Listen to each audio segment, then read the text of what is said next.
है मारकर, ये नुकसान पहुंचाने वाला गुस्सा है। और एक गुस्सा जो माँ बाप अपने बच्चों को ऊपर दिखाता है, वो जिंदगी बनाने वाला गुस्सा है, वो गुस्सा सही है। हालेलुया। तो वचन क्या कहता है? क्रोध तो करो पर पाप मत करो, सूर्य अस्त होने तक तुम्हारा क्रोध ना रहे। और यहाँ पे क्रोध करने के साथ साथ प्रभु कहता है करो, मगर इतना भी नहीं कि आज जहां परसों तक क्रोध में रहना। क्रोध जब आप करते हैं आपके शरीर का खून जल जाता है। याद रखिए, वचन कहता है सूर्य अस्त होने तक तुम्हारा क्रोध खत्म हो जाना। हाँ, हालेलुया। पत्नी पे किसी बात के लिए क्रोध में ठीक है, सिखाने के लिए थोड़ा गुस्सा में, मगर ये गुस्सा कल परसों तरसों में मत लेके जाओ, क्योंकि जिंदगी तो उसी के साथ निभाना है। हालेलुया। ठीक है, गलती हो गया क्षमा करो, पति से गलती हो गया पत्नी भी क्षमा करो, हो गया जखनी हो गया, फिर उसी चीज को आज बयान परसों दसों तक नहीं। वचन कहता है तुम्हारा क्रोध सूर्यास्त होने से पहले समाप्त होना चाहिए, मेल मिलाप कर लेना चाहिए। हालेलुया। पत्नी और पति अगर बीच में ऐसा कुछ होता है फिर पाप में बदल जाएगा, फिर रिश्ते खत्म हो जाएंगे, फिर छोड़ा छोड़ी की नौबत आ जाएगा, फिर पति दूसरे रास्ते पे चला जाएगा। तो इतना भी होना सही नहीं है। इसलिए आप सूर्यास्त होने से पहले क्या करें? अपने रिश्ते को सही कर लो। हालेलुया। मना लो एक दूसरे को, चाय पानी ठंडा कोल्ड ड्रिंक करे के साथ। हालेलुया। सारे गुस्सा को छोड़ जाओ अंदर, छोड़िए। रात गया बात गया, दिन गया हो गया, कहानी कर आइए चाय पीजिए, बात खत्म है। हालेलुया। पति को थोड़ा सा रोड दबाओ, मालिश करो, तबला बजाओ, थोड़ा सा ठंडा हो जाएगा। हालेलुया। सुनिए वचन क्या कहता है?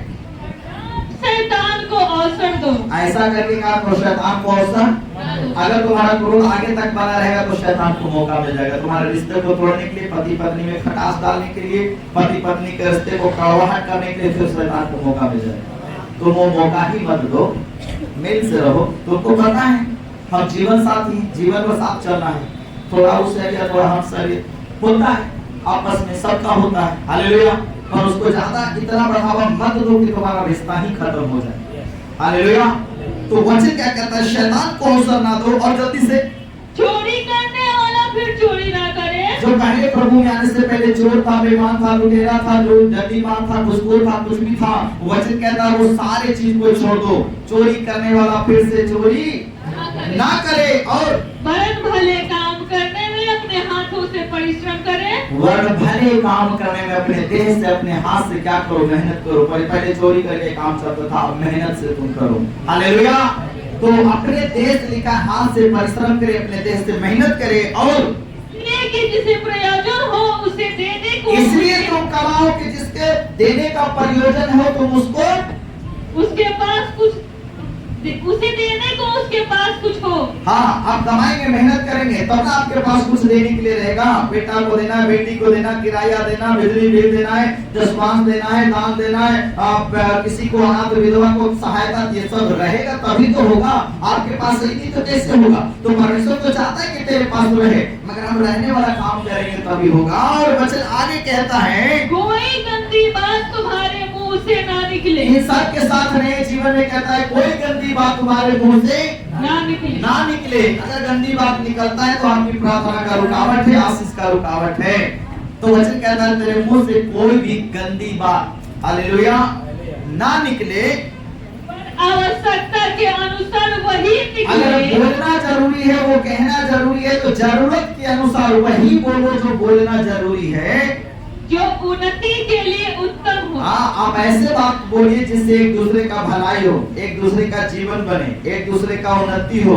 आप ऐसी बातों को सिखाइए जिससे उसका मन बहले, मतलब मन सही हो जाए और उसका टेंशन खत्म हो जाए। ऐसी बात बोलिए जो उसके जीवन के लिए लाभ हो सके। हालेलुया।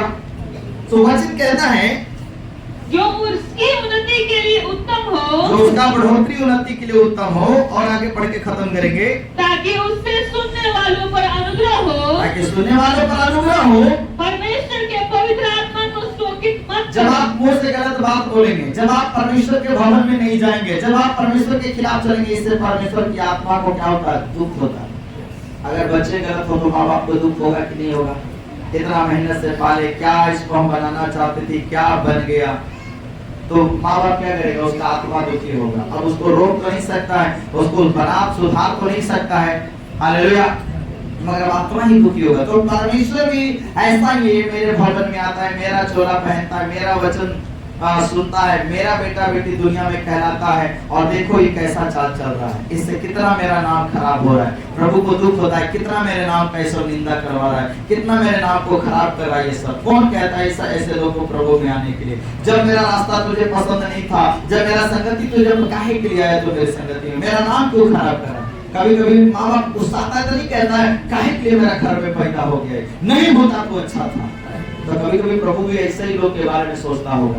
कभी कभी कुछ लोग की जिंदगी को देख के प्रभु ऐसा ही सोचता, तुम्हें नहीं आना चाहिए था मसीह में, तो आकर मेरा नाम खराब करे। हालेलुया। तो वचन क्या कहता है? शोकित मत करो, पवित्र आत्मा को अपने जीवन से कुछ ऐसा मत करो जिससे पवित्र आत्मा यानी परमेश्वर दुखी हो, शोकित हो, और जिससे तुम पर छुटकारे के दिन के लिए झांप दी गई है। तुम पे क्या दिया गया है? हाँ। जब आप प्रभु में आते हैं, बपतिस्मा लेते हैं, प्रभु आपके ऊपर अपना एक मुहर लगा के रखा है। आप पूरी दुनिया में घूमते, शैतान आपका क्यों नहीं कुछ बिगाड़ता? क्योंकि आपके ऊपर ठप्पा लगा हुआ है जो आपको नहीं दिखता, पर शैतान को दिखता है कि प्रभु का है। इसीलिए तो आप बिना तंत्र मंत्र जंत्र के दुनिया में घूम रहे, आपको कोई दिक्कत नहीं, क्योंकि आपके ऊपर क्या लगा हुआ है? ठप्पा, पवित्र आत्मा का, परमेश्वर का मुहर। इसलिए स्वर्गदूत भी देखेगा तो पहचान लेगा, ये तो मसीह है, ये तो विश्वासी है, ये तो प्रभु का पवित्र जन है, देखो इस पे प्रभु का मुहर है। मुहर पहचान है ना? हालेलुया। शैतान भी देखेगा, ये तो प्रभु का, ये तो यीशु का है, ये तो परमेश्वर का, हम इसे छू नहीं सकते हैं, इसको छूने का अधिकार हमारे पास नहीं है। हाँ, वचन क्या कहता है? तुम पे छाप दिया गया है छुटकारे का। हालेलुया। ये उद्धार पाया हुआ व्यक्ति है, ये यीशु का विश्वासी है, प्रभु आपको मोहर मार दिया है आपके ऊपर, इसलिए तो शैतान आपको टच नहीं करता है। हालेलुया। तो वचन क्या कहता है?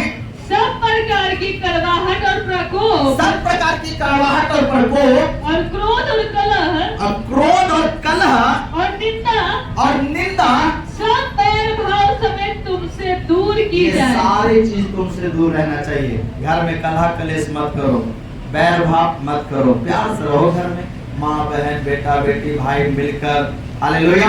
कितना अच्छा लगेगा कि सब बोले, सब हंसे, सब एक दूसरे को केयर करे। हाँ, सास बहू को देखे, बहू सास को देखे, बेटा बेटी माँ बाप को देखे, माँ बाप बाल बच्चे, सब एक दूसरे को बारे में सोचो, सब एक दूसरे की चिंता करो, सब एक दूसरे के लिए प्रार्थना करो, आपस में प्यार से रहो, मेल मिलाप से रहो। कितना अच्छा वो घर लगेगा, कितना उस घर में शांति होगा, कितना उस घर में अच्छा लगेगा। आज रिश्ते क्यों खराब हो रहे हैं? क्योंकि लोग स्वार्थी हो गया, लोग केवल अपने फायदा सोचता है। हाँ, हालेलुया। सास अगर कह रहा नहीं अंडा देंगे, बहू चल गया भगत सिंह। हाँ, हालेलुया। बहुत बड़ा करियर है तो सास पहुंच गया भगत सिंह। हालेलुया। कैसे ओकरा अंडर में लाए? हालेलुया। दामाद अंडर में नहीं आ रहा है, माई बाप के पीछे भाग रहा है, दामाद कैसे अंडर में पहुंच गया? सास कहाँ? हाँ, मोटर लेके पहुंच गया, बेटी को लाके दे दिया, है चाय पानी में डाल दी है, आप तो मुट्ठी में हो जाता।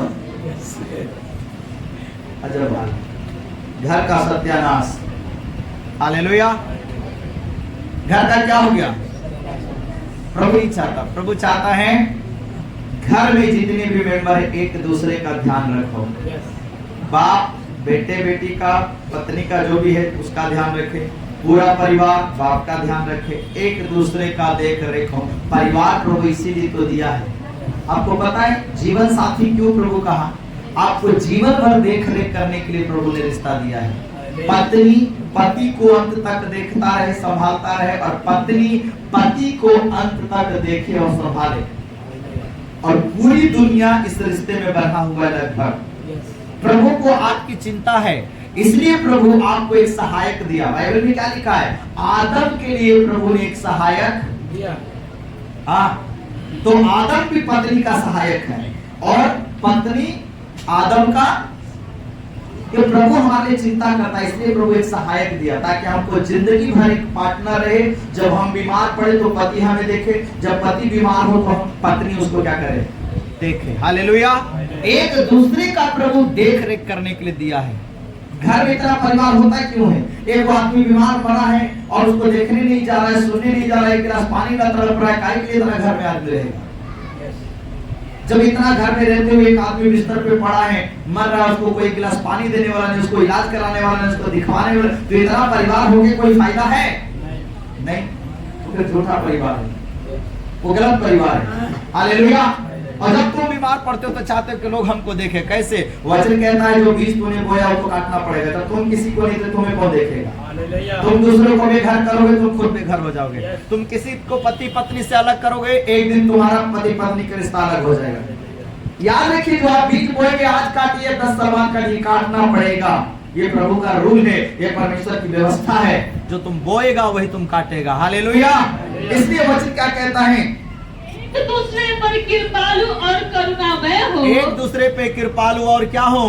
करुणामय हो। प्रभु क्या कहता है? तुम आपस में एक दूसरे के ऊपर दया दिखाओ, कृपा करो, एक दूसरे के लिए दिल में प्यार रखो। भाई के लिए, बहन के लिए, है ना, बहन भाई के लिए प्यार करे, भाई बहन के लिए दिल में कृपा रखे, पति पत्नी के ऊपर दया, सब रिश्तों में दया बना रहना चाहिए। हालेलुया।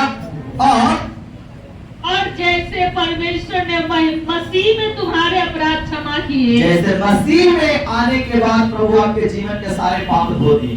हम प्रभु में आने के बाद पहले जितना भी गुनाह किए, प्रभु ने क्या किया? अपने पुत्र यीशु के कारण हमारे सारे गुनाह पाप को उसने धो दिया, क्षमा कर दिया आपको। और वैसे ही तुम भी एक दूसरे के अपराध तुम भी प्रभु में आने के बाद एक दूसरे के अपराध को क्या कर दो? क्षमा कर दो।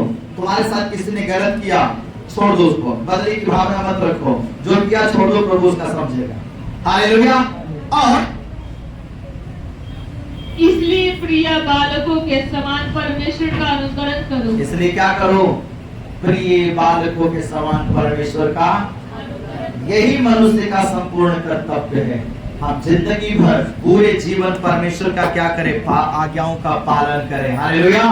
इधर भी वचन में लिखा है ना, क्या लिखा है? सब कुछ सुना गया, अंत की बात यह है कि तू परमेश्वर का भय मान और उसकी आज्ञाओं का पालन करे। उसकी आज्ञाओं का पालन करे। परमेश्वर की आज्ञा का पालन करें, क्योंकि मनुष्य का संपूर्ण कर्तव्य यही है। क्योंकि मनुष्य का संपूर्ण कर्तव्य यही है। हाँ, मरने के बाद न पत्नी वहाँ साथ आएगा, न पति साथ आएगा, न बेटा न बेटी कोई साथ आने वाला।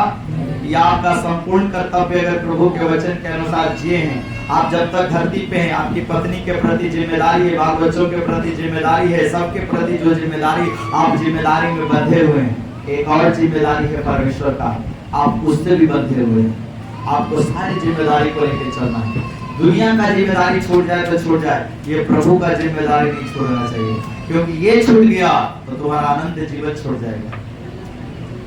हालेलुया।